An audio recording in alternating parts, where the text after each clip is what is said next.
Begini ya, pada prinsipnya kami kan belum mendapatkan informasi secara resmi itu apakah besok akan masuk dalam tahap kedua atau tidak. Kami belum dapat informasi yang resmi ya, baik dari pihak penyidik maupun dari pihak Kejaksaan Tinggi DKI.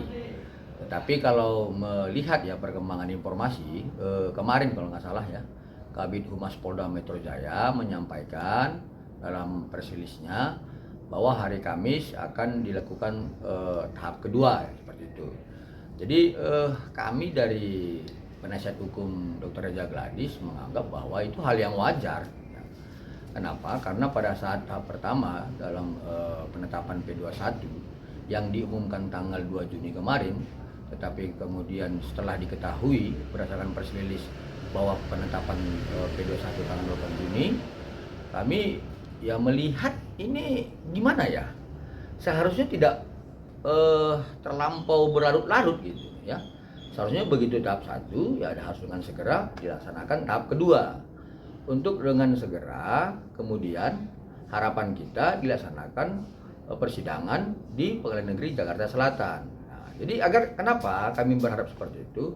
Agar informasi ini tidak simpang siur. Ya, ada yang mengatakan seperti ini, seperti itu dan sebagainya. Ini kan perdebatannya kan persidangan media di akhirnya gitu. Bukan persidangan formal yang harusnya dilaksanakan di Pengadilan Negeri Jakarta Selatan. Seperti itu, Melina. Ya, jadi mekanisme hukumnya seperti itu. Ya, setelah dilaksanakan tahap 1, lalu kemudian masuk tahap kedua, maka ini sekarang saya menduga ya secara ketentuan hukum acara ini kan pasti jaksa penuntut umum sedang menyiapkan dakwaan melalui rendaknya gitu. Nah, jadi secara ketentuan hukum acaranya setelah tahap kedua ini selesai, maka harus segera ya untuk dilaksanakan persidangan dan kemudian nanti jaksa penuntut umum membacakan dakwaan dalam persidangan perdana. Agar apa? Agar para pihak ini tidak merasa dirugikan ya. Misalkan para tersangka merasa bahwa dirinya tidak salah ya, dengan dibukanya persidangan maka akan dibuka dengan segera bagaimana kemudian tersangka ini membela dirinya. Begitu juga dengan kami dari kuasa pelapor akan dengan segera diberi kesempatan oleh persidangan untuk menguatkan laporan kami seperti itu. Jadi begini, soal puas atau tidak puas itu kan bukan satu tolak ukur bagi klien kami ya.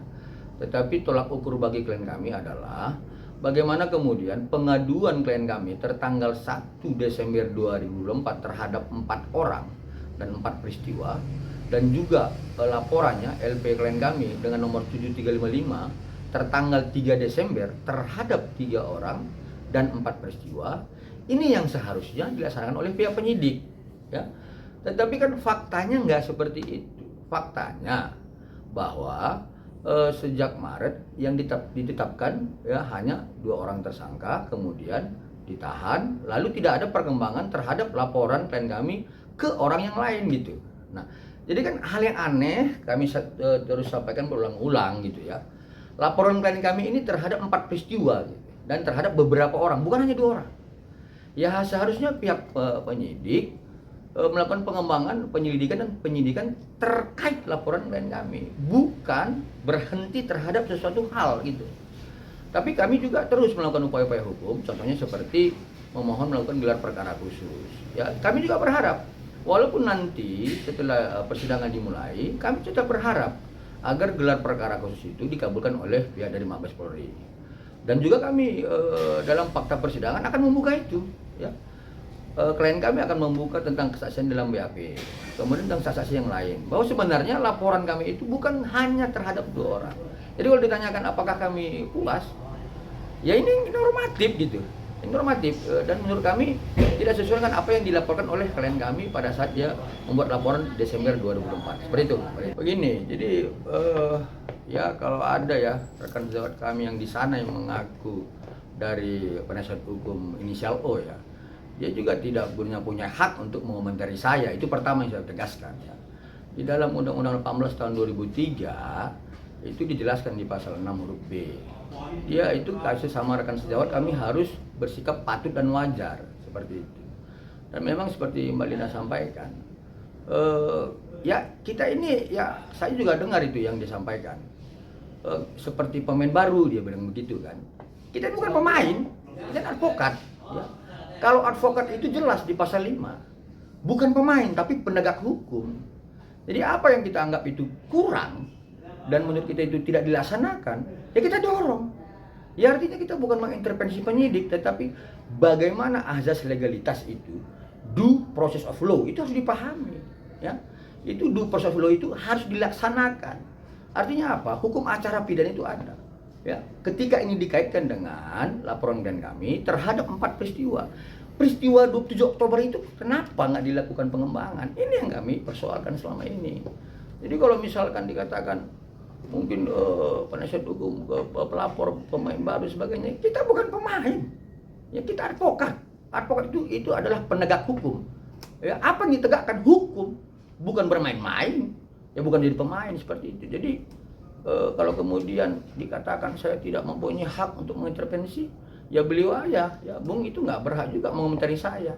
Itu diatur dalam pasal Undang-Undang 18 huruf 3 di pasal 6 huruf B. Seperti itu Malina. Jadi kami sebagai penasihat hukum dari pelapor Dr. Reza Gladys, ini awalnya, ini kan sudah menyusun konstruksi hukumnya. Yang pertama yang kami susun adalah tentang peristiwa hukum.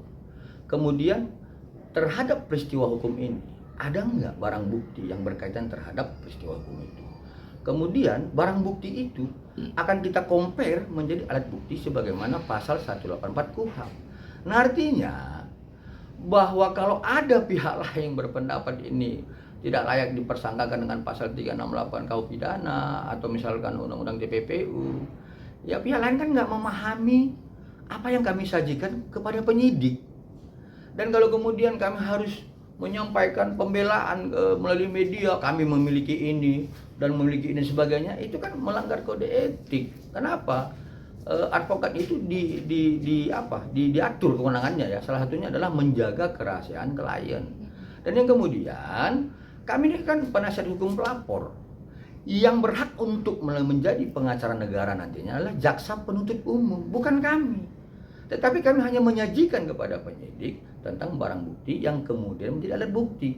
Dan kami merasa yakin unsur tentang 368 KUH pidana tentang pemerasan dan TPPU itu menurut kami sudah terpenuhi. Sehingga kalau nanti sekarang dipertanyakan, kami tidak akan jawab itu. Nanti di persidangan kita akan tunjukin semua. Ya fakta-fakta persidangan akan menjawab semua hal-hal yang sekarang diragukan terhadap laporan klien kami. Seperti itu. Seluruh barang bukti yang sudah menjadi alat bukti ya sebagaimana pasal 184 KUHP ya, 1 saksi. Kemudian keterangan ahli, surat ya, itu petunjuk itu sudah kami serahkan kepada penyidik. Nanti jaksa penuntut umum akan mengeluarkan semua yang kami sajikan kepada penyidik. Yakin dan percaya, saya yakin bahwa penyidik juga tidak sembarangan ya, itu benar tidak sembarangan menetapkan seseorang menjadi tersangka. Kemudian jaksa penuntut umum juga tidak sembarangan mempedo-satukan ini kemudian membawa dalam persidangan. Kenapa? Jaksa penuntut umum akan bertarung ya untuk mempertahankan dakwaannya. Jadi jangan berkomentar sekarang. Kenapa? Ini kita masih apa ya? Masing-masing punya pendapat yang belum punya pembuktian. Ya nanti di persidangan kita lihat seperti itu.